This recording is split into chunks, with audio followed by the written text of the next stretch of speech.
मुबारक बाद दुनिया में वो शाह मुरसली आया, मुबारक बाद दुनिया में वो शाह मुरसली आया कि जिनसे बट के पैगंबर नहीं आया, नहीं आया। बलगल उला बिकमालिही कशफत दुजा बिजमालिही हसनत जमीउ खसालिही। जमीनो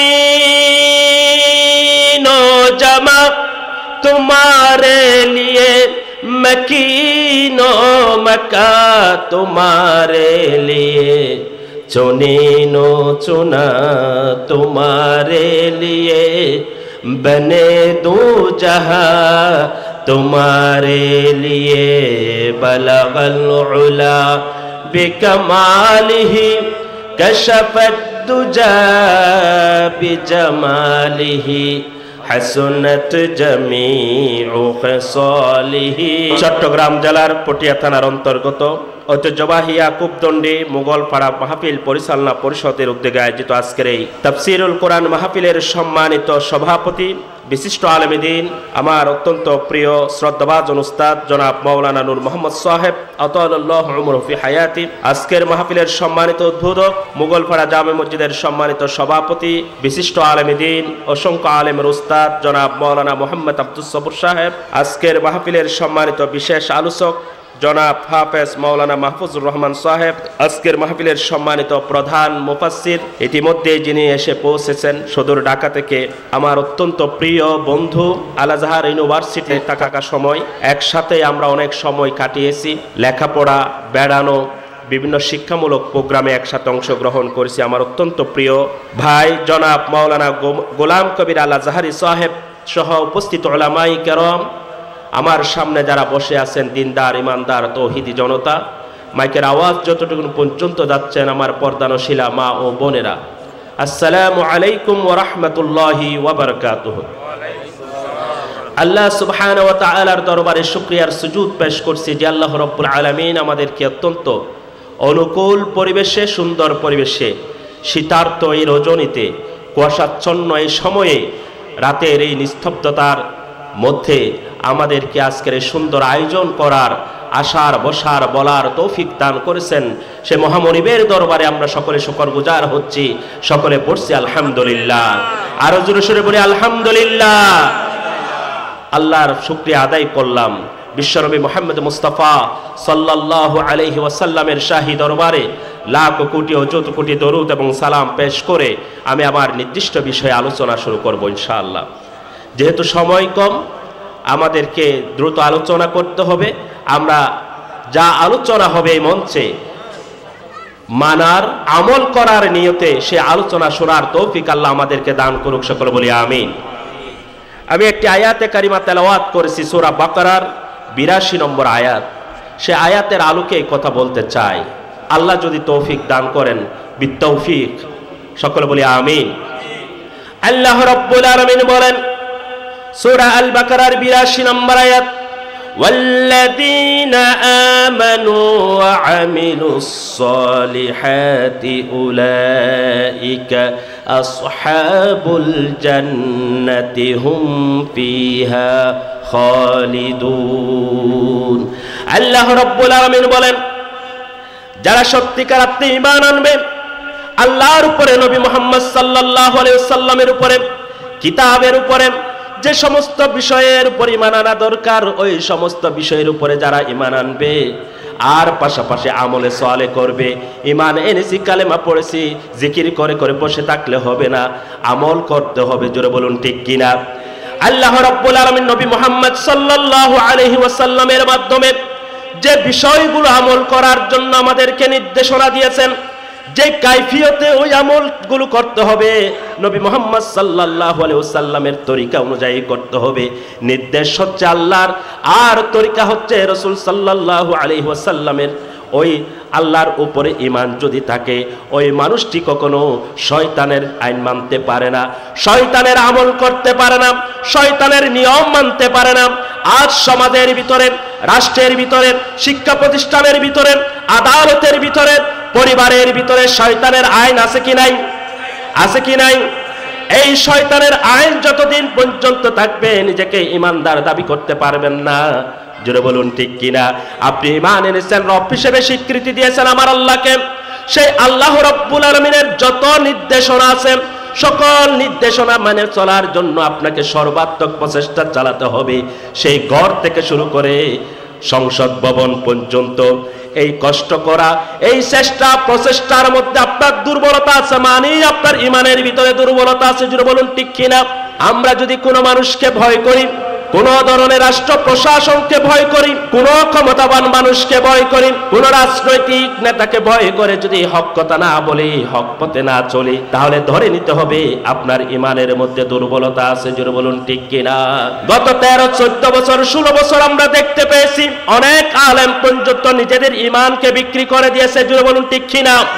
তারা মসজিদের মিম্বরে দাঁড়িয়ে হক কথা বলতে পারে নাই, ঈমানের কথা বলতে পারে নাই, সুদের বিরুদ্ধে কথা বলতে পারে নাই, ঘুষের বিরুদ্ধে কথা বলতে পারে নাই, জুলুম আর নির্যাতন মানুষ খুনের বিরুদ্ধে কথা বলে নাই, বরং সভাপতি সেক্রেটারি যেই দল সেই দলকে তোয়াজি করে করে কথা বলেছেন। ঠিক না বেঠিক? এটার নাম ঈমান নয়। ঈমানদার কখনো এরকম হতে পারে না।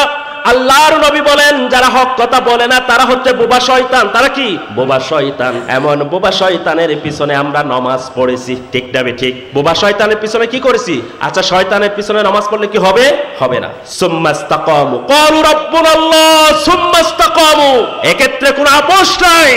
আমি আমার রবের উপর ঈমান এনেছি, এই রবের কথা বলতে গিয়ে যদি জীবন শেষ হয়ে যায়, শাহাদাতের নাজরা পেশ করব, এরপর আপোষ করা যাবে না। জোরে বলুন ঠিক কিনা? যারা আপোষ করে নাই, রাসূল করিম সাল্লাল্লাহু আলাইহি ওয়াসাল্লামের জীবনের দিকে তাকান। রাসূল সাল্লাল্লাহু আলাইহি ওয়াসাল্লাম একজন মানুষ দাঁড়িয়েছিলেন আল্লাহকে রব হিসেবে স্বীকৃতি দেওয়ার জন্য কালেমার দাওয়াত নিয়ে। জোরে বলুন ঠিক কিনা? জাবেল আবু কুবাইসে যখন বললেন কুলু লা ইলাহা ইল্লাল্লাহ তুফলিহুন, ও দুনিয়ার মানুষ সকল, তোমরা আল্লাহকে স্বীকার করে নাও, আল্লাহ ছাড়া কোনো ইলাহ নাই, মাবুদ নাই, আইনদাতা নাই, বিধানদাতা নাই, শাসনকর্তা নাই, সার্বভৌম মালিক আর কেউ হতে পারে না। যদি তোমরা এটার স্বীকৃতি দাও তাহলে তোমরা সফল কাম হয়ে যাবে। তখন শয়তানের দূষর যারা ছিল তারা পাথর নিক্ষেপ করেছে। জুড়ে বলুন ঠিক কিনা? রাসূলকে গালি দিয়েছে আবুল আহাব, গালি দেন নাই? গালি দিয়েছেন, পাথর নিক্ষেপ করেছে। আর আপনি কালেমার জিকির করলে আপনাকে হাদিয়া, তোহফা, আপেল, আঙ্কুর, আনারস, এমনকি গাড়ি বাড়ি পর্যন্ত আপনাকে হাদিয়া দেওয়া হচ্ছে। এর অর্থ হচ্ছে আপনার কালেমার সাথে রাসূলুল্লাহর কালেমার মিল নাই। জোরে বলুন ঠিক কিনা? রাসূলুল্লাহর কালেমা তো এমন কালেমা যেটা কুসুমাস্তীর্ণ নয়, কণ্ঠকাকীর্ণ পথের দিশা দেয়। যে পথ বেয়ে গেলে কাঁটাবিদ্ধ হতে হবে, যে পথ দিয়ে গেলেন মামলা হতে হবে, যে পথ দিয়ে গেলেন রক্তাক্ত হতে হবে, যে পথ দিয়ে গেলে শয়তান আপনার উপরে বিভিন্ন ধরনের মিথ্যা অপবাদ দিবে। জোরে বলুন ঠিক কিনা? বিভিন্ন অপবাদ দিয়ে আপনাদেরকে মামলা হামলার মাধ্যমে সব সময় কন্ট্রোল করতে চাইবে, কিন্তু আল্লাহ দ্বীনের প্রতিক্রিয়া কখনো আপোষ করতে জানে না। সাইয়েদ কুতুব শহীদ রাহমাতুল্লাহ আলাইহিকে যখন ফাঁসির কাস্টে নিয়ে যাওয়া হচ্ছিল তখন তিনি মুস্কি মুস্কি হাসতেছিলেন। ফাঁসির কাস্টে যাওয়ার সময় মুস্কি হাসি, সুবহানাল্লাহ বলেন, মুস্কি হাসতেছিলেন। সাংবাদিকরা সবাই, প্রশাসনের কর্মকর্তা যারা ছিল মিশরের, তাদেরকে বললেন আমাদেরকে একটু সময় দাও, আমরা একটু কথা বলতে চাই। সাইয়েদ কুতুবের সাথে ফাঁসি হবে, একটু পরেই তার মৃত্যু হয়ে যাবে, এখন কিভাবে সে হাসতে পারে? এই হাসির রহস্য কি আমরা জানতে চাই, কারণ তার ফাঁসি হয়ে গেলেন এই হাসির রহস্য আমরা কখনো আর জানতে পারবো না। আমরা হাসির রহস্যটা একটু জানতে চাই। তখন তাদেরকে সময় দেয়া হলো। সাংবাদিকরা প্রশ্ন করলেন, আপনি হাসতেছেন কেন?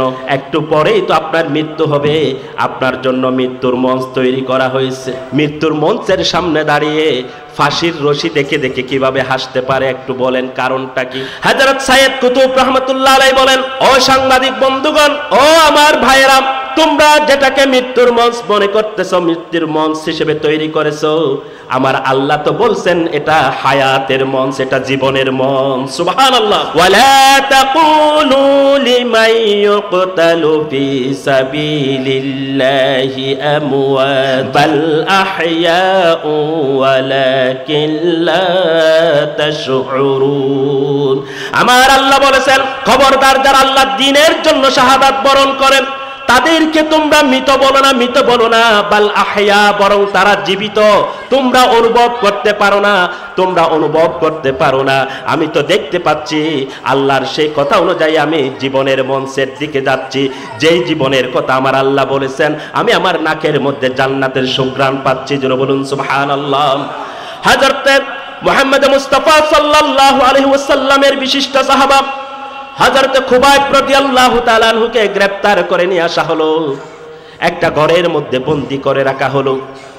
ওই ঘরের মধ্যে বন্দী অবস্থায় খুবাইবের ওই ঘরের এক মহিলার বাচ্চা হঠাৎ করে খেলতে খেলতে খুবাইবের কাছে চলে আসে। এর আগে খুবাইব তার যেহেতু আগামীকাল তার ফাঁসি হবে, তিনি একটা খুর চেয়েছিলেন, খুর একটু কি লোম পরিষ্কার করার জন্য একটা খুর চেয়েছিল। সেই খুরটা ওনার হাতে আছে। ওই বাচ্চা খেলতে খেলতে ওই খুবাইবের কুলে চলে আসছে। ছোট বাচ্চা তো, এ কি শত্রুকে, দুশ্মনকে, বন্ধুকে সে তো আর চিনে না। ওকে বন্দি করে রাখা হয়েছে শিকল দিয়ে, একটু একটু হাত নাড়তে পারতেছে, এগুলো দিয়ে মোটামুটি পরিষ্কার করলো লোম। এমন সময় বাচ্চাটা খেলতে খেলতে তার কুলে চলে আসলো, খুবাইবের কুলে। মহিলা দূর থেকে দেখলেন সর্বনাশ, হাতে খুর, মুসলমানের আল্লাহ রাসূলের নবীর সাহাবীর হাতে খুর, আর আমার বাচ্চাটা তার কোলে। এখন তো সে জিম্মি করতে পারে। কি করতে পারে? জিম্মি বুঝেন তো? জিম্মি করতে পারেন। তিনি চোখ চানবাড়া করে ফেললেন। হযরত খুবাইব বুঝতে পারলেন মেয়েটির অবস্থা দেখে, ও মহিলা, তুমি ভয় পেও না, এই সন্তানকে আমি হত্যা করব কিংবা আঘাত করব, তুমি এমনটি মনে করিও না। আমি আল্লাহর উপরে ঈমান এনেছি, নবীর উপরে ঈমান এনেছি, নিরপরাধ কাউকে আমরা খুন করতে পারি না। জোরে বলুন সুবহানাল্লাহ। কারো গায়ের উপর আমরা আঘাত করতে পারি না। একটি নির্বুত একটা ছেলে সন্তান, সেই সন্তানকে আঘাত করব, রক্তাক্ত করব। বোন, তুমি এমনটি আশঙ্কা করিও না, তোমার বাচ্চা তোমার কাছে চলে যাক। ওই মহিলাই পরবর্তীতে বর্ণনা করছেন, মুসলমান হয়েছেন। ওই মহিলা বললেন যে খুবাইবকে সেখানে বন্দী করে রাখা হলো যে ঘরের ভিতরে। আমি যখন মাঝে মাঝে উকি দিয়ে দেখতাম যে বন্দী কি করতেছে একটু দেখি, আমি দেখতে পেতাম খুবাইবের হাতের মধ্যে আঙ্কুর, আপেল, বেদনার থোড়া, ওই থোড়া থেকে ছিঁড়ে তিনি খাচ্ছেন। অথচ আরব জাহানের ভিতরে এখন এই আঙ্কুর পাওয়া যায় না। এই আঙ্কুর খুবাইবের হাতে কোত্থেকে আসলো? আমি ঈমান আনার পর বুঝতে পারলাম আল্লাহ রাব্বুল আলামিন আর শাজিম থেকে খুবাইবের হাতে রিজিকের ব্যবস্থা করে দিয়েছেন। সুবহানাল্লাহ। আমার ভাইরা, ঈমান হতে হবে এমন। খুবাইবের ঈমানের কারণে মরিয়ম আলাইহিস সালাতু ওয়াস সালামকে যেমন মসজিদে আকসার মেহরাবের ভিতরে খাবারের ব্যবস্থা করেছিলেন আমার আল্লাহ, জাকারিয়া আলাইহিস সালাম যখন দেখলেন হযরত মরিয়ম আলাইহিস সালামের হাতের মধ্যে খাবার, আঙ্কুর, বেদনা, আশ্চর্য হয়ে গেলেন। এখন তো আঙ্কুরের মৌসুম নয়। মরিয়ম আলাইহিস সালাম বললেন, আল্লাহ রাব্বুল আলামিন আমার জন্য ব্যবস্থা করেছেন। সুবহানাল্লাহ। খুবাইবের হাতে খেজুর, এই খাবার দেখে তিনি বড় আশ্চর্য হয়ে গেলেন। পরবর্তীতে তিনি ঈমান নিয়ে আসলেন। এরপরে খুবাইবের ফাঁসির অর্ডার হলো। ওই মহিলার বাইরায় খুবাইবকে হত্যা করার জন্য একটা মাঠের দিকে নিয়ে যাওয়া হচ্ছে। বাচ্চাদেরকে লেলিয়ে দিলেন খুবাইবকে আঘাত করার জন্য, যেন একটা পাগল ওই পাগলকে টেনে টেনে নিয়ে যাচ্ছে, আর অসংখ্য মানুষ পাথরে নিক্ষেপ করতেছে। কোনো অপরাধ ছিল না, চোর ছিল না, ডাকাত ছিল না, মানুষ হত্যা করে নাই। চাইলে ছোট্ট বাচ্চাটাকে জিম্মি করে তিনি কিছু একটা করতে পারতেন, এমন কোনো কাজ করে নাই। আল্লাহ রসুলের সাহাবা হওয়ার অপরাধে, আল্লাহর উপর ঈমান আনার অপরাধে হযরত খুবাইবকে পাগলের মতো পাথর নিক্ষেপ করতে করতে ফাঁসির রজ্জুর দিকে নিয়ে যাওয়া হচ্ছে। এরপরে হযরত খুবাইব বললেন, যখন ক্রুশবিদ্ধ করার আগে হযরত খুবাইব বললেন, ও আমার ভাইরা, আমাকে একটু তোমরা 2 রাকাত নামাজ পড়তে দাও। কয় রাকাত? খুবাইব সর্বপ্রথম শাহাদত বরণের আগে বা ফাঁসির কাষ্ঠে ঝোলার আগে 2 রাকাত নামাজের সুন্নাত হযরত খুবাইব চালু করেছেন। যেন বলুন সুবহানাল্লাহ। এরপরে সারা পৃথিবীতে জালেম সরকারের হাতে যারা শাহাদত বরণ করেছে, সমস্ত শাহাদাত বরণ করার আগে তারা 2 রাকাত করে নামাজ পড়েছেন। এটা হযরতে খুবাইবের সুন্নাত। জোরে বলুন সুবহানাল্লাহ। রাসূল সাল্লাল্লাহু আলাইহি ওয়াসাল্লাম মদিনার মধ্যে খুবাইবকে সহ 10 জনকে প্রেরণ করেছিল কোরআনের দাওয়াত দেওয়ার জন্য। লম্বা কাহিনী, এই জন্য আমি ওইদিকে যাই নাই। এই 10 জনকে একটি পাহাড়ের মধ্যে ঘেরাও করে ফেললেন, সেখানে 8 জন শহীদ হয়ে গেল। 2 জনকে ধরে নিয়ে আসলো, একজন হচ্ছে যায়েদ ইবনে দানিসা রাদিয়াল্লাহু তাআলা আনহু, আরেকজন হচ্ছে হযরত খুবাইব রাদিয়াল্লাহু তাআলা আনহু। আমি হযরত খুবাইবের ঘটনা বলতেছি আপনাদের সামনে। খুবাইব বললেন 2 রাকাত নামাজ পড়ার সুযোগ দাও। তারা 2 রাকাত নামাজ পড়ার সুযোগ দিলেন। অতি দ্রুত হযরত খুবাইব 2 রাকাত নামাজ পড়লেন। আর নামাজ শেষ করে তিনি বললেন, তোমরা যদি মনে না করতে যে আমি নামাজ লম্বা করেছি শুধুমাত্র মৃত্যুর ভয়ে, তাহলে আমি এই 2 রাকাত নামাজ পড়তাম পৃথিবীর শ্রেষ্ঠ সময় দিয়ে, দীর্ঘ সময় দিয়ে শাহাদাতের আগে আমি নামাজ পড়তাম। যদি তোমরা মনে না করতে যে মনে হয় খুবাইব মৃত্যুকে ভয় পাচ্ছে, এই জন্য সে নামাজকে দীর্ঘ করেছে, এই আশঙ্কা থেকে আমি নামাজকে ছোট করেছি। জোরে বলুন সুবহানাল্লাহ। মৃত্যুর জন্য প্রস্তুত, এমন প্রস্তুতি কি আমাদের আছে? আমরা কি জানি আজকে যদি আমাকে হত্যা করা হয় অথবা মৃত্যু হয় আমার, আমি কালকে জান্নাতে প্রবেশ করব? এই ধরনের ঈমান, এই ধরনের শক্তি, এই ধরনের আমল আমার জীবন আছে কিনা একটু নিজেকে নিজে প্রশ্ন করেন। কিন্তু হযরত খুবাইব জানতেন এই তো শুধু আল্লাহর দ্বীনের জন্য শাহাদাত বরণ করছি। সুবহানাল্লাহ বলেন। আল্লাহকে তিনি দোয়া করলেন, আল্লাহ তুমি আমার সাথে যে আচরণ তারা করতেছে কাফেররা, এটা রাসূলের দরবারে পৌঁছিয়ে দাও। এর পূর্বে তারা সবাই কাফেররা তারা আলোচনা করতেছে, হযরত খুবাইব শুনতেছেন যে খুবাইবকে হত্যা করার পরে তার মাথাটাকে আলাদা করে, মাথাটার থেকে মগজগুলো বের করে তার যে খুলি হবে ওই খুলিতে তারা মদ রেখে মদ পান করবে। নাউজুবিল্লাহ বলবেন না? আল্লাহ রাব্বুল আলামিনের কাছে দোয়া করলেন খুবাইব, আল্লাহ একজন মুশরিকের হাতে তোমার কোন বান্দাকে এরকম ছিন্ন ভিন্ন হতে দিও না। আমার মাথার খুলি, আমার শরীরের অঙ্গ প্রত্যঙ্গ তারা ছিন্ন বিচ্ছিন্ন করুক, আমার কোনো আপত্তি নেই, কিন্তু মাথার খুলি নিয়ে যেন হারাম বস্তু মদ পান না করা হয় সেই বিষয়ের ব্যবস্থা তুমি আল্লাহ করবা। জোরে বলুন সুবহানাল্লাহ। খুবাইবের দোয়া আল্লাহ কবুল করলেন। আর এদিকে রাসূলের কাছে যে খবর পৌঁছে দিতে বললেন, রাসূল সাল্লাল্লাহু আলাইহি ওয়াসাল্লামকে আল্লাহ রাব্বুল আলামিন ওহীর মাধ্যমে জানিয়ে দিলেন খুবাইবের সাথে এই আচরণ করা হচ্ছে। রাসূল সাল্লাল্লাহু আলাইহি ওয়াসাল্লাম এদিকে মদিনার মসজিদের নববীতে বসে সাহাবাদেরকে বললেন যে খুবাইবের সাথে এরকম আচরণ করা হচ্ছে অমুক জায়গায়, যেন তিনি দেখে দেখে সেই বর্ণনা করতেছেন সাহাবাদের সামনে। জোরে বলুন সুবহানাল্লাহ। আমার ভাইয়েরা, খুবাইবের নামাজ পড়া শেষ হলো, এরপরে ক্রুশবিদ্ধ করা হলো। চতুর্দিক থেকে কেউ তীর মারে, কেউ পাথর মারে। রক্তাক্ত অবস্থায় হযরত খুবাইব রাদিয়াল্লাহু তাআলা আনহু শাহাদাত বরণ করলেন। এরপরে তাকে সেখান থেকে নামানো হলো। নামানোর পরে তারা মাথাটাকে আলাদা করার জন্য যেই না গেছেন, সাথে সাথে অসংখ্য মৌমাছি এসে ওই লাশটাকে ঘিরে ফেললেন। সুবহানাল্লাহ। অসংখ্য মৌমাছি আসলেন, বুমরা আসলেন, এগুলো এসে কাফেরদের কেমন ভাবে দৌড়ানি দিলেন। তারা সবাই অনেক দূরে চলে গেল। তারা আর হযরত খুবাইবের পাশে আর আসতে পারে নাই। আল্লাহর নবী মুহাম্মদ মুস্তাফা সাল্লাল্লাহু আলাইহি ওয়াসাল্লাম মদিনায় বসে সাহাবাদেরকে বললেন, যাও যাও অমুক জায়গায় আমার খুবাইব শাহাদাত হয়ে শহীদ হয়ে পড়ে আছে। তারা আক্রমণ করতে চেয়েছিল, তারা মাথাটাকে আলাদা করতে চেয়েছিল, কিন্তু আমার আল্লাহ দেন নাই। তোমরা যাও লাশটাকে নিয়ে আসো আর সসম্মানে মসজিদে নববীর পাশে তার দাফনের ব্যবস্থা করো। জোরে বলুন সুবহানাল্লাহ। বলতে চাচ্ছি ঈমানটা কেমন হওয়া উচিত? যে ঈমান আপনাকে জান্নাতে নিয়ে যাবে সেই ঈমান তো ঈমানের মতো হতে হবে। জোরে বলুন ঠিক কিনা?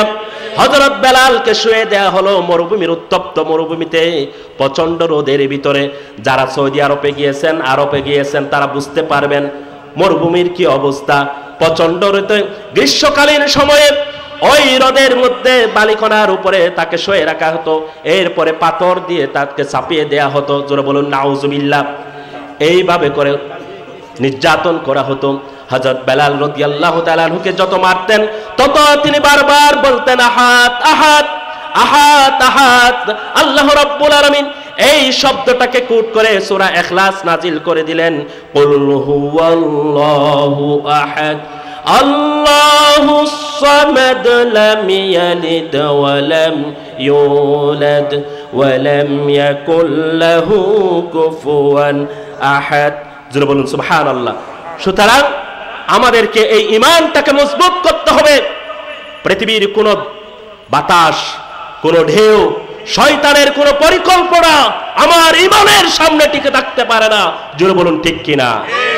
সেই ঈমান যদি হয়, সেই কালেমার উপর যদি প্রতিষ্ঠিত হতে পারেন, যেই কালেমা পড়েছিল হাসান আল বান্না, যেই কালেমার দাওয়াত দিয়েছিলেন সাইয়েদ কুতুব শহীদ, যেই কালেমার দাওয়াত দিয়েছিলেন টিউশনিয়ার ইসলামী আন্দোলনের নেতা, যেই কালেমার দাওয়াত দিয়েছিলেন আমার নবী মুহাম্মদ মুস্তাফা সাল্লাল্লাহু আলাইহি ওয়াসাল্লাম জাবালে কুবাইসের উপরে দাঁড়িয়ে, সেই কালেমা যদি আপনি গ্রহণ করেন, আপনি শান্তিতে ঘরে ঘুমাতে পারবেন না।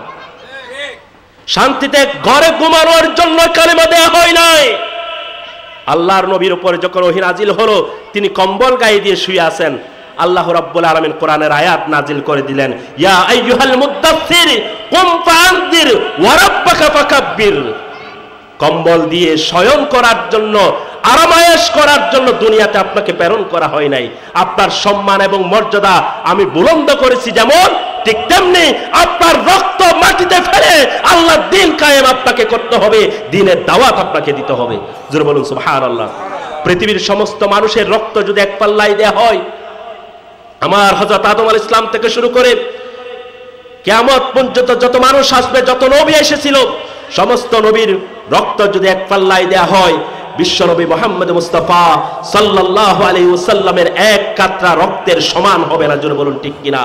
এমন রক্ত উহুদের ময়দানে ঝরেছিল। কেন? কারণটা কি? কালেমাটা যেমন তেমন কালেমা ছিল না। এই কালেমা তাকে রক্তাক্ত করেছে। অথচ এই কালেমার দাওয়াত দেওয়ার আগে আমার নবী ছিলেন আরব জাহানের সবচেয়ে সম্মানিত ব্যক্তি, আল আমিন, আস-সাদিক, ঠিক না বেঠিক? কিন্তু কালেমার দাওয়াত যখন দিলেন, আমার নবী হয়ে গেলেন সবচেয়ে বড় শত্রু। রাজনৈতিক নেতারা এটা বরদাস্ত করতে পারে নাই। তারা বুঝেছিল লা ইলাহা ইল্লাল্লাহর ভিতরে কি অর্থ রয়েছে। আমরা বেকুবরা বুঝি না। বেকুবরা বুঝে না বলার কারণে, বেকুবরা বুঝে না বলেই দরবারে যখন আমি লা ইলাহা ইল্লাল্লাহ জিকির করি, তখন আফের আঙ্কুর আসে। কারণ যিনি জিকির করতেছে সে নিজেও জানে না লা ইলাহা ইল্লাল্লাহর অর্থ কি। আর যারা শুনতেছে, যারা হাদিয়া তোহফা নিয়ে আসতেছে, যে একটু এমপি হবো, চেয়ারম্যান হবে, একটু দোয়া করে দিয়েন হুজুর, ওরা যারা আসতেছে তারাও লা ইলাহা ইল্লাল্লাহর অর্থ জানে না। যে দরবারের পীর সাহেব হুজুর ওই লা ইলাহা ইল্লাল্লাহ জিকির করতেছে, তিনিও লা ইলাহা ইল্লাল্লাহর অর্থ জানে না। জোরে বলুন ঠিক কিনা? লা ইলাহা ইল্লাল্লাহর অর্থ জানলে রাজনৈতিক কোন নেতা লা ইলাহা ইল্লাল্লাহ জিকির যারা করে তাদের কাছেও আসতো না, পাথর নিক্ষেপ করত। ঠিক না ঠিক? কারণ সে জানে লা ইলাহা ইল্লাল্লাহর অর্থ হচ্ছে আমার দুর্নীতি আর চলবে না, আমার ডাকাতি আর চলবে না, জনগণের উপর জুলুম চলবে না, জনগণের টাকা আত্মসাৎ করা যাবে না, আল্লাহকে মানতে হবে, আল্লাহর বিধানকে মানতে হবে, আল্লাহর বিধান প্রতিষ্ঠিত করতে হবে। এটাই হচ্ছে লা ইলাহা ইল্লাল্লাহর অর্থ। জোরে বলুন ঠিক কিনা? তুমি যা বুঝেছো সেটা লা ইলাহা ইল্লাল্লাহর অর্থও নয়, তোমার কালেমাই হয় নাই। তোমার ইমানের সাথে রক্তের সম্পর্ক থাকবে না, রক্ত ঝরবে না, ঘর থেকে বের হতে হবে না, হিজরত করতে হবে না, রক্তাক্ত হতে হবে না, জিহাদের ময়দানে অবতীর্ণ হতে হবে না। এমন কালেমার দাওয়াত তোমার নবী দেয় নাই। জোরে বলুন ঠিক কিনা? এমন কালেমার দাওয়াত কোন নবীরা দেয় নাই, কোন আনবিয়া ইকরামের ইতিহাসের ভিতর নাই।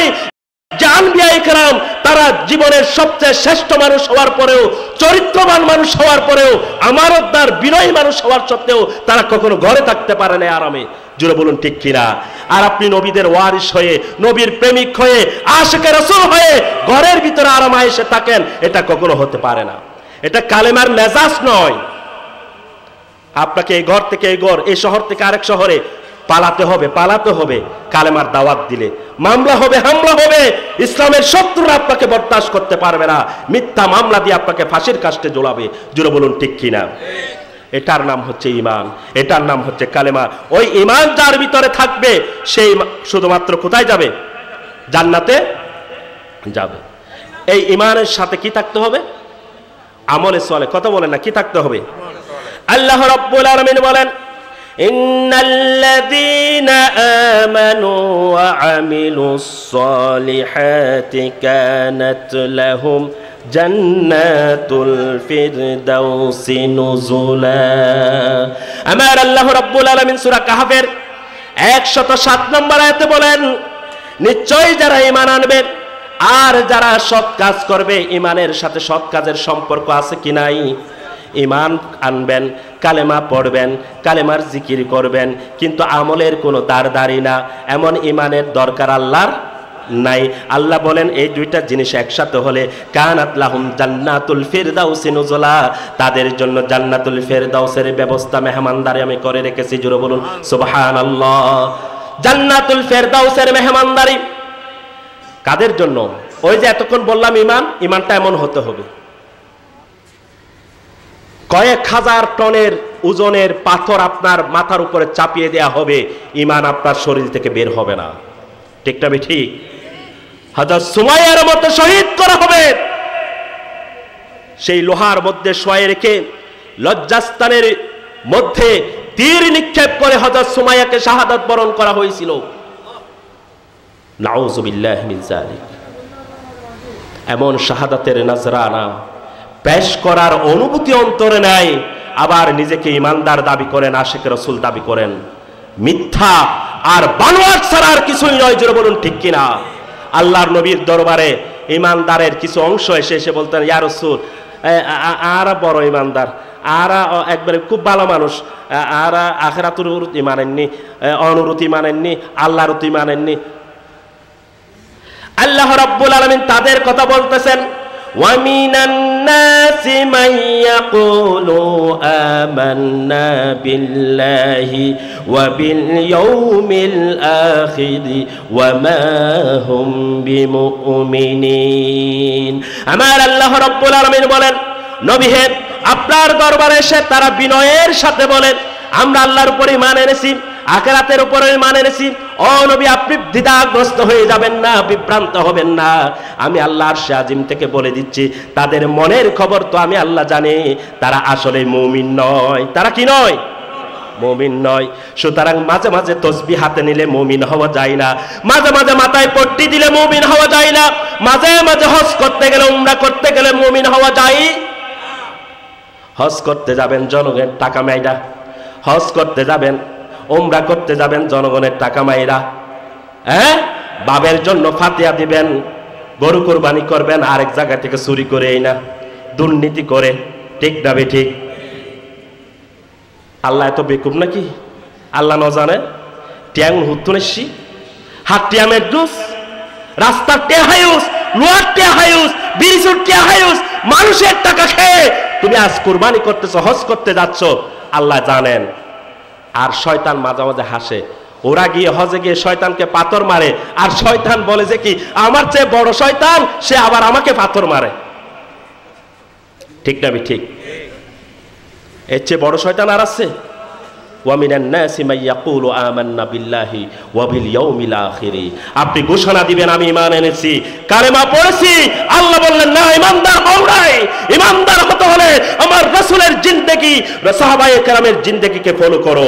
তারা এই দাওয়াত দিতে গিয়ে, কালেমার দাওয়াত দিতে গিয়ে ঈমান আনার অপরাধে তাদেরকে ঘরে থাকতে দেয় নাই। তাদেরকে শিয়াবে আবু তালেবের 2.5 বছর বন্দিখানায় জীবন অতিবাহিত করতে হয়েছে। তাদের খাবার ছিল না, তাদের ব্যবসা বন্ধ করে দেয়া হয়েছে, তাদের ঘর বাড়ি ছেড়ে পালিত হয়েছে। এমন নাজরানা পেশ করতে পারলেই তুমি দাবি করতে পারো তুমি মুমিন। ঠিক না ঠিক? সম্মানিত ভাইরা, আল্লাহ বলেন এমন ঈমানের সাথে সাথে আমলে চলে লাগবে কি লাগবে না? লাগবে। তাহলে ঈমানের সাথে যখন আমলে চলে লাগবে, জান্নাতুল ফিরদাউসে নুজুলা, জান্নাতুল ফিরদাউসের মেহমানদারি আমার আল্লাহ নিজে আপনাদের জন্য করবেন। জোরে বলুন সুবহানাল্লাহ। আমার ভাইরা, আল্লাহ রাব্বুল আলামিন সূরা সফের 11 থেকে 12 নম্বর আয়াতের মধ্যে বলেন, তুমিনুনা বিল্লাহি ওয়া রাসূলিহি ওয়া তুজাহিদুনা ফি সাবিলিল্লাহি বিআমওয়ালিকুম ওয়া আনফুসিকুম যালিকুম খায়রুল লাকুম ইন কুনতুম তা'লামুন। আমার আল্লাহ রাব্বুল আলামিন বলেন, তোমরা আল্লাহর উপর ঈমান আনো, রাসূলের উপর ঈমান আনো, এরপর গর্বই নতেকু ওয়া তুজাহিদুনা ফি সাবিলিল্লাহ, আল্লাহর দ্বীন কায়েমের জন্য জিহাদের ময়দানে অবতীর্ণ হও। এরপরে আসতেছে অন্য কিছু, বিআমওয়ালিকুম ওয়া আনফুসিকুম, এই আল্লাহর দ্বীন কায়েমের জন্য টাকা পয়সা যেমন খরচ করতে হবে, জীবনের সময় দিতে হবে এবং চূড়ান্ত পর্যায়ে নিজের জীবনও দিয়ে দিতে হবে। ইন্নাল্লাহা ইশতারা মিনাল মুমিনিনা আনফুসাহুম ওয়া আমওয়ালাহুম বিআন্না লাহুমুল জান্নাহ। আল্লাহ রাব্বুল আলামিন বলেন, জীবনটা তুমি যদি ব্যয় করতে পারো, জীবনের সময়গুলো যদি তুমি ব্যয় করতে পারো আল্লাহর দ্বীনের পথে, আর যদি তুমি নিজেকে ঘোষণা দিতে পারো তুমি মুসলমান, তাহলে তোমার জন্যই আল্লাহ রাব্বুল আলামিন বিআন্না লাহুমুল জান্নাহ, জান্নাতের ব্যবস্থা করেছেন। জোরে বলুন ঠিক কিনা? আল্লাহ রাব্বুল আলামিন বলেন, যালিকুম খায়রুল লাকুম ইন কুনতুম তা'লামুন, এটাই তোমাদের জন্য উত্তম ব্যবস্থাপনা। জোরে বলুন সুবহানাল্লাহ। কি কি বলেছেন? আল্লাহর উপর ঈমান, রাসূলের উপর ঈমান, আর আল্লাহর রাস্তায় জিহাদ করা। যেই সমস্ত আলেমদের মনের ভিতরে আল্লাহর দ্বীন কায়েমের স্বপ্ন অন্তরের ভিতরে নাই, জিহাদের মনোকামনা নাই, মনস্কামনা নাই, মসজিদের খেতাবত চলে যাবে, মাদ্রাসার প্রিন্সিপালগিরি চলে যাবে, আল্লাহর কসম ঈমানদার হতে পারবে না। তাদের জন্য আল্লাহ জান্নাতের ব্যবস্থা করে নাই। জান্নাতের ব্যবস্থা কি করে নাই? এই তিনটা কাজ যদি আপনি করতে পারেন, আল্লাহর উপর ঈমান, রাসূলের উপর ঈমান, আর আল্লাহর রাস্তায় জিহাদ যদি করতে পারেন নিজের সম্পদ ব্যয় করে আর জীবনের সময়গুলো দিয়ে, তাহলে আল্লাহ রাব্বুল আলামিন বলেন, ইয়াগফির লাকুম যুনুবাকুম, তোমার জিন্দেগীর সমস্ত গুনাহ খাতা আমি maaf করে দেব। ওয়া ইউদখিলুকুম জান্নাতিন তাজরি মিন তাহতিহাল আনহার, আমি আল্লাহ রাব্বুল আলামিন তোমাদের কেমন জান্নাতের ভিতরে প্রবেশ করাবো যেই জান্নাতের তলদেশে নহর প্রবাহিত রয়েছে। এরপর আর কি দিব? ওয়া মাসাকিনা তাইয়্যিবাতান ফি জান্নাতি আদনিন, আরেকটি ঘর প্রসাদ আলাদাভাবে নির্মাণ করে দিব ওই জান্নাতের ভিতরে। যে বলুন সুবহানাল্লাহ। ঈমান থাকতে হবে, আমল থাকতে হবে, জিহাদ থাকতে হবে। জিহাদ একটা আমলের অংশ। জিহাদ একটা কি? অনেকগুলো আমলের মধ্যে জিহাদ একটা আমল। এগুলো যখন থাকবে আল্লাহ রাব্বুল আলামিন বলেন, মাঝে মাঝে তোমার দ্বারা যে গুনাহগুলো হয়েছে আমি আল্লাহ গুনাহগুলো মাফ করে দেব, তোমাকে জান্নাতে প্রবেশ করাবো। এরপরে বললেন জান্নাতের ভিতরে একটা ঘর নির্মাণ তোমার জন্য করে দেব। জোরে বলুন সুবহানাল্লাহ। এইভাবে করে আল্লাহ রাব্বুল আলামিন বলেন, যালিকাল ফাওজুল আযীম, এটাই হচ্ছে উত্তম সফলতা, সবচেয়ে শ্রেষ্ঠ সফলতা। জোরে বলুন সুবহানাল্লাহি বিহামদি। সুতরাং আমাদেরকে ঈমানের সাথে আমলের সম্পৃক্ততা থাকতে হবে কি হবে না? কথা বলেন, এদিকে খেয়াল করেন, ঈমানের সাথে আমল থাকতে হবে কি হবে না? আচ্ছা, এখন আমলটা কিভাবে করব? নামাজ একটা আমল, রোজা, হজ, যাকাত এগুলো কি আমল? অনেকে অনর বাফুর ডলে করে আমল করিবেন না রসুলের মতো করে আমল করবেন? কি হন আর তো এখন হতে আর রুজুর উগ্গই হই দেয় এনেন গরিবার লাই তা আজানোর আগু দি পরু দি সাইডু দি ফাঁসু দি আর হতিন পারাহি হয় না? নয় হতানো হয় কে? ইয়েন কি আশেকুর পরিচয় না? আশেকুর পরিচয় কি? মারে ভালোবাসে তখন নয়, মা হদ দেওয়া যা তুই যদি বাদাম তল তো ওষুধ তো নফস ফাঁসির গেট তো নইল যে এরা আনলো ওষুধ তো লই আইস রাত তখন 12টা বাজার 11টা বাজার হয়তো আমিন ডাক্তার দোয়ান তাই বোধ ফোয়া উবে ভালো ফোয়া আদর্শ ফোয়া মানুষ ভালো হবে তো ফোয়া হন্য রে রাত তোর 11টা বাজক 12টা বাজক মা ফাঁসরিয়া নয় ফটিয়াও যদি জম পরে অনুল্লাই বলে আয় ওষুধ আনি বেল্লাই ফটিয়া যায় রায় রাত তোর নিশ্চিত অনুল্লাই ওষুধ আনি হাবাইম জোরে বলুন সুবহানাল্লাহ। ই বলদি বালা ফোয়া মা যেন হই এন গরণ নাকি মাজিয়ান হই এন বিপরীত গরণ ইবারে কি হয় ও আরব দেশত হতা নহয় বেয়াদব নহয় হতা আইজ যাইতাম হয় দৈনিক কেতে যায় উত্তর মিকে ইতার কি হয় বেয়াদব আজানি বেহনে দি দে ইবে আল্লাহ স্বপ্ন যুগে 18 জন 17 জন সাহাবার মাধ্যমে দুনিয়াত প্রেরণ করছি দে ইবে শিলমোর মধ্যে আজান আগদি ফরুদি কিছু দিবের এখতিয়ার দুনিয়ার কারো নাই জোরে বলুন ঠিক কিনা? এটা আশিক রাসূলের নামে বান্দামি, জুড়ে বলুন ঠিক কিনা? আমার আল্লাহ রাব্বুল আলামিন বলেন, আমি আল্লাহ যা বলেছি তা অনুসরণ করতে হবে। কিভাবে আমলগুলো করবে? আমার নবীকে প্রেরণ করে দিলাম। আমার নবী হচ্ছে দুনিয়ার বুকে শ্রেষ্ঠ শিক্ষক, এর চেয়ে বড় শিক্ষক আর হতে পারে না। তিনি এসে বললেন, বুইস্তু মুআল্লিমান, আমি শিক্ষক হিসেবে প্রেরিত হয়েছি। দুনিয়ার বুকে আল্লাহর নবীর কোনো শিক্ষক ছিল না, আল্লাহ রাব্বুল আলামিন সরাসরি নিজেই শিক্ষক। আল্লামাল কোরআন খালাকাল ইনসান আল্লামাহুল বায়ান। আল্লাহ বলেন, আমি কোরআন শিক্ষা দিয়েছি আমার নবীকে, ওই কোরআনের বর্ণনাও আমি আমার নবীকে শিক্ষা দিয়েছি। জোরে বলুন সুবহানাল্লাহ। আদম আলাইহিস সালামকে শুধু জিনিসের নাম শিক্ষা দিয়েছেন। এটার নাম মাইক, এটার নাম কি আতর, গদি গিয়ে দেয়া, ইবের নাম গ্লাস। ইয়ার নাম জানন এক বিষয়, আর ইয়ান কি কি দি বানাই ইয়ান জানন, ইয়ান আরো বেশি বড় জ্ঞান ন বয়ান হয় দিয়ে ওরা আল্লাহ হদ দেয়। আর রসুলের আয় বয়ান শিক্ষা দি, আর আদম আলাইহিস সালামের শিক্ষা দিতে কি ওয়া আল্লামা আদামাল আসমাআ কুল্লাহা। পৃথিবীতে যত জিনিসপত্র ছিল আছে, কিয়ামত পর্যন্ত আসবে, সকল কিছুর নাম আমি আদম আলাইহিস সালামকে শিক্ষা দিয়েছি, আর আমার নবীকে শিক্ষা দিয়েছি ওয়া আল্লামাহুল বায়ান। সমস্ত জিনিসের গুট রহস্য আমি শিক্ষা দিয়েছি। জোরে বলুন সুবহানাল্লাহ। কোরআনের ভিতরে কি আছে না আছে আমার আল্লাহর নবী বলবেন, ঠিক না ঠিক? আল্লাহ বলেছেন, আকিমুস সালাত, নামাজ কায়েম করো। নামাজটা কিভাবে পড়বেন, কয় রাকাত পড়বেন, কয় ওয়াক্ত পড়বেন, ফজরে কয় রাকাত, দাঁড়ায়া কি পড়বেন, রুকুতে কি পড়বেন, সিজদায় কি পড়বেন, কোরআন শরীফের কোথাও আছে নাকি? আছে? ইতারা ফিসদির ইতারা নমাতের দা কোরআন নাই তো ভাই মুরব্বী, কোরআন মিজি গিন নাই, কোরআন আছে দা নমাজ পড়ো। অঙ্ক বই দেখুন না, অঙ্ক বই মিজি 1 লাইন বীজগণিত দি প্রশ্ন এরি এনে সারক গজেরে 1 লাইনই এনোরে গত্যু যায় 2 পৃষ্ঠে গজি 6 পৃষ্ঠে। ইতারা ফল নমাতের কা 6 পৃষ্ঠে 2 পৃষ্ঠে। অঙ্ক আসলে প্রশ্ন হলেন 1 লাইন, আধা লাইনও আছে, কিন্তু ইয়ান 2 পৃষ্ঠই ন ইয়ান গজি হনে উস্তাদে শিক্ষকে আল্লাহ হদায় আকিমুস সালাত থইম দেয় এনে দুটো শব্দ এর ভিতর কি আছে নাই ইয়ান উল্লেখ বলে ইয়ান শিক্ষা দিবে আমি উস্তাদ পাঠাইম, উস্তাদ দিবে হন রাসূল সাল্লাল্লাহু আলাইহি ওয়াসাল্লাম। সুবহানাল্লাহ হইবেন না? ওটা আই উস্তাদ পাঠাইম ইবে ওই 2 শব্দ বেরে 2 লাইন নয়, 2 পৃষ্ঠা নয়, দুটো কিতাব হয়ে যাইব। সুবহানাল্লাহ বিহামদি। আওয়াবিন নামাজ, দুহার নামাজ, নফল নামাজ, তাহাজ্জুদুন নামাজ, ফজরুন নামাজ, জোহরুন নামাজ, আসরুন নামাজ, মাগরিবুন নামাজ, এশার নামাজ, বিভিন্ন ধরনের নফলুন নামাজ ব্যাকির আকিমুস সালাত ভিতরে আছে।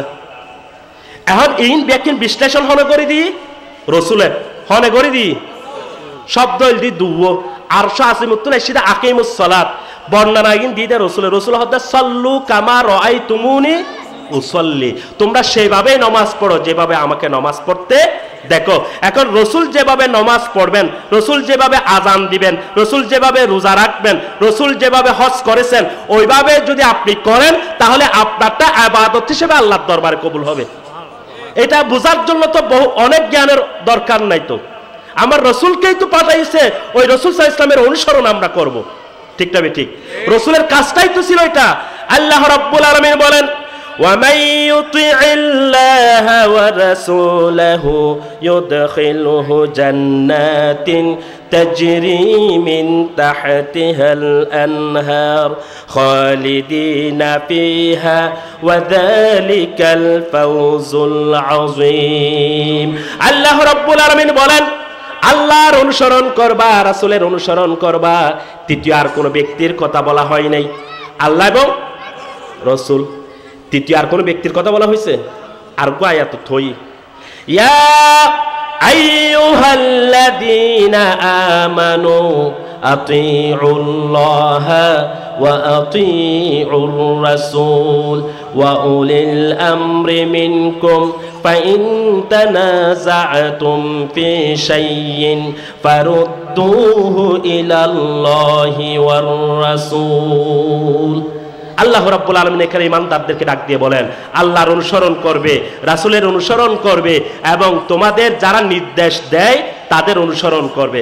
যারা কোরআন হাদিস অনুযায়ী নির্দেশ দিবে তাদের অনুসরণ করবে। কোনো আলেম, কোনো পীর, কোনো বুজুর্গ, মা বাবা, অভিভাবক, বড় ভাই, বড়জন, এরা কেউ যদি কোরআন হাদিস মুআফিক কোনো কথা বলে সেটার অনুসরণ করবে। ওয়া উলিল আমরি মিনকুমের অর্থ হচ্ছে এটা। হতে হুজুর এখন এন্ডে মৌলাপাড়া মসজিদের সামনে মাহফিল হই ওই তারা পরে ই তারা আয়ের অমুক আয়াতুর অর্থ হই দে এরকম তুই আয়ের হইতে একবার আরেক দললে আবার কমিওল আয়ের হতে আরেক দললে আর হুককে যাই এই তারা ভালো হলে হতে একবার আর একবার আল্লাহরও কিয়ামতের দিন হই হই জান্নাত যাইম গই নানার বাড়ি তো জান্নাত যেগু ন সুযোগ আছে না ইতেলেই তো আল্লাহ সর্বপ্রথম হদ দেয় ওটা নমাজ বাদ দেয়, রোজা বাদ দেয়, হজ বাদ দেয়, জাকাত বাদ দেয়, আগে লেখাপড়া কর ই করো। এটা কোরআন শরীফের প্রথম আয়াত। এটা কেন আগে আসলো? কেন নমাজের আয়াত আগে আসলো না? রোজা হজ জাকাতের আয়াত আগে আসলো না? এর কারণ হচ্ছে নমাজ, রোজা, হজ, জাকাত লেখাপড়া করা শিখা যায় না। জোরে বলুন ঠিক কিনা? এ করো, read by the name of Allah who created you. যে আল্লাহ তোমাকে সৃষ্টি করেছেন তার নামে ইলম অর্জন করো। সেটা না করে আপনি আয় বাল সাপ খবর উত্তর আসর ময়দানে তিন হবে সুযোগ নেই। তুই তো ফরজ আদায় না করো। তলাবুল ইলমি ফরিদাতুন আলা কুল্লি মুসলিম। আল্লাহ বলছেন সকল মুসলমানের উপরে ইলম অর্জন করা ফরজ। এটা অর্জন তো ন করো। নামাজ সল্লত করি পড়ে, কোরআন তেলাওয়াত সল্লত করি করে, সহি কোরআন তেলাওয়াত নকরলে নামাজ হইব না? তো ইন তো নো শিখো তা আল্লাহরে কি জবাব দিতে পারবেন নাকি? ন ফরো কাইন তো তোর দোষ, আলেমনের কা দোষ দিতে লাগবে। এক একজন এক এক কথা হতে আরা হুককে যাই ইয়েন হইবে দে ইয়েন জানে আল্লাহ। ইতাল্লাহ আল্লাহ হতে ফাইন তানা জাতুম ফি শাইইন, যদি আলেম হজ্জ করে যারার হতা ওনারা মানিবেন। হতে দেওয়ান বাগি ফিসা পিয়েন হর, সরমুরাই ফিসা পিয়েন হর, শাহবাগুর ফিসা পিয়েন হর, আবার নাস্তিক অলরও ফিসাব আছে ওয়া আছে না নাই? ইতারার ফিসা পিয়েন হর হতে আরা হুককে যাই আল্লাহ হতে ফাইন তানা জাতুম ফি শাইইন। এরকম যদি ঝগড়া হয়ে যায় ইয়ান সমাধান দেয় আল্লাহ ফারুদ্দুহু ইলাল্লাহি ওয়ার রাসূল। ব্যাকুনে বইয়েরে কোরআন হাদিসত কি হই ইয়ান দেখ সা হন ফিসাবর হতায় তার ন মানিস ইয়ান হার হতা ওয়া আল্লাহর হতা, হার হতা ফয়সালা হার আল্লাহ। অমুকের কথা শুনলাম, তমুকের কথা শুনলাম, কোন কথা আমি গ্রহণ করব? আপনি একটু তাদেরকে জিজ্ঞেস করেন, ও হুজুর আপনি যে কথা বললেন তার কোরআন শরীফের দলিল কি? রাসূল এই বিষয়ে কি বলেছেন? উনি কি দলিল দেয় এটা দেখেন। উনি যে কোরআনের আয়াত বললেন বুখারী শরীফের এত নম্বর হাদিস, এটা ওই হাদিসে আছে কিনা, ওই কোরআন শরীফ আয়াতটা ঠিক আছে কিনা, অনুবাদটা ঠিক আছে কিনা, এটা একটু দেখেন। যদি দেখেন ঠিক আছে তাহলে বুঝতে হবে এই হুজুর ঠিক বলেছেন। কোরআন হাদিসের যাতে মিলি গিয়ে আর হন হতা আছে না? হতা হন আর হন হতা আছে না আমার ভাইয়েরা? সুতরাং আল্লাহ এবং রাসূলের অনুসরণ করলেই আল্লাহ রাব্বুল আলামিন বলেন ইউদখিলহু জান্নাতিন তাজরি মিন তাহতিহাল আনহার, জান্নাতে প্রবেশ করিয়ে দেয়া হবে। জোরে বলুন সুবহানাল্লাহ। ওয়া খালিদিনা ফিহা, এনা যায়রা ওয়া নানার বাড়ির মতো এক সপ্তাহে কিয়র মামি হদ ওয়া এতদিন কেন নজার এ নইবু খালিদিনা ফিহা। হতে বাঙালি তো বেশি সন্দেহ করে আল্লাহ ইন হই দি ১৫০০ বছর আগে না এন্ডা চিরস্থায়ী ভাবে ঢুকবে যে আর বের হবে না। জোরে বলুন না সুবহানাল্লাহ বিহামদি। কিন্তু আল্লাহ এবং রসুলের বিরুদ্ধাচরণ করলে, পরিবার চালাতে গিয়ে, সমাজ চালাতে গিয়ে, ব্যক্তি জীবন চালাতে গিয়ে, রাষ্ট্র জীবন চালাতে গিয়ে, আল্লাহ এবং রসুল কি বলে নাই রাষ্ট্র কিভাবে চালাবেন? বলছেন কিনা? বিয়ে কিভাবে করবেন আল্লাহ রসুল বলছে কিনা? এগুলোর বিপরীত যদি হয় وَمَن يَعْصِ اللَّهَ وَرَسُولَهُ وَيَتَعَدَّ حُدُودَهُ يُدْخِلْهُ نَارًا خَالِدًا فِيهَا। যারা আল্লাহ এবং রাসূলের অবাধ্য হয়ে যাবে, আল্লাহ বলছেন নামাজ পড়ার জন্য, সে নামাজ পড়ে নাই, হয়তো কি কি দেয়, হয়তো 31 নাইট করছে দেয়, আসা না নাই হুদুম এন্ড মলা ফারা নাই, বিভিন্ন জায়গাতে আছে কিন্তু 31 নাইট করতে বলবো। আচ্ছা 31 নাইট ইবে কি আর আল্লাহ বিরহের দিন নাকি আনন্দের দিন? হতানহর বিরহের কষ্টের দিন। কারণ আমার হায়াত থেকে 1 বছর চলে গেছে এই দুনিয়ার বুকে। যে দুনিয়ার জন্য আমি এত পাগল, এই দুনিয়ার বুকে যদি আমি 50 বছর বাঁচতাম, এখন 49 বছর বাঁচবো। আমার জীবন থেকে 20টা বছর চলে যাওয়া মানে আমি 38 বছর বাঁচবো। ওমা আয় তো আস্তে আস্তে মৃত্যুর হাসা না যায়। মৃত্যুর দিকে যাচ্ছি, যে মানুষটি মৃত্যুর দিকে এগিয়ে যাচ্ছে সে পৈশাচিক উল্লাসে হাসতেছে। জোরে বলুন না নাউজুবিল্লাহ। হয়তো আয়ু আর হদিন পরে মরি যান, না এতদিন 23 বছর বাইস্তম পাল্লার, 1 বছর যেতে গিয়ে আর 22 বছর বাইজুম, তো কি হই দেয় হয়তো কাড়িয়ারে তোরা বেকুনা হবে তুমি খুশি লাভ দেয় হত যার দেখুন। আল্লাহ হেফাজত করুক বেকুন, আমিন।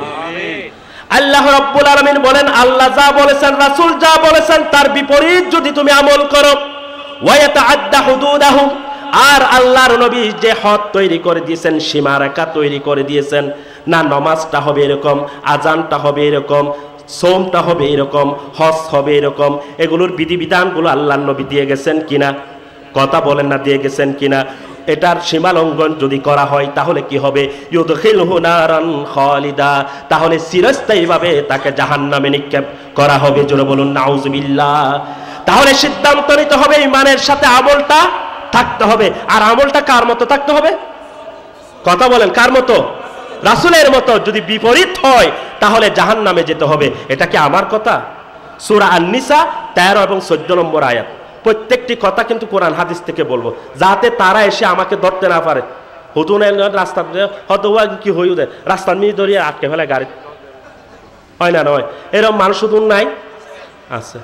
তো এই কোরআন হাদিসের নম্বর তো হই দি ই তারা দৈল্য আটকাইলে আটকে বোধ আল্লাহ রানা, আয় আল্লাহ রানা হতা হই কফি ফেস্ট করে দি, কফি ফেস্ট চিনম তো, কফি ফেস্ট করে দি দৈল্য আল্লাহরে ধরাগু, দৈল্য রসুলের ধরাগু। তো রসুলে কি হর ইয়েন তো আল্লাহর হতা, যে আল্লাহর রসুলের নিয়ম সীমালেখা লঙ্ঘন করলে জাহান্নামে যেতে হবে, এটা আল্লাহর কথা। রসুল কি বলতেছে বুখারী শরীফে? নবী করিম সাল্লাল্লাহু আলাইহি ওয়াসাল্লাম বলেন, কুল্লু উম্মতি ইয়াদখুলুনাল জান্নাতা ইল্লা মান আবা, আমার উম্মতের সমস্ত মানুষ জান্নাতে প্রবেশ করবে। জোরে বলুন সুবহানাল্লাহ। তবে আবা ব্যতীত, কারা ব্যতীত? আবা ব্যতীত। ক্বালু ওয়া মান ইয়াবা, ইয়া রাসূলুল্লাহ আবা কারা? আবা এবে তো নতুন শব্দ, আর নবুজির এবার অর্থ কি? রাসূল সাল্লাল্লাহু আলাইহি ওয়াসাল্লাম বললেন, মান আতাআনি দাখালাল জান্নাহ, যারা আমার অনুসরণ করবে তারা জান্নাতে প্রবেশ করবে। ওয়া মান আসানি ফাকাদ আবা, আর যারা আমার বিরুদ্ধাচরণ করেছে তারাই আবা, তারাই জাহান্নামে যাবে। জোরে বলুন নাউজুবিল্লাহ। তাহলে আবা কারা? যারা রসুলের নিয়ম নীতির বাইরে চলে, সুন্নতের তরিকার বাইরে চলে, এদেরকে কি বলা হয়? আবা বলা হয়। এই 82 হাদিস বুখারী শরীফ। সম্মানিত উপস্থিতি,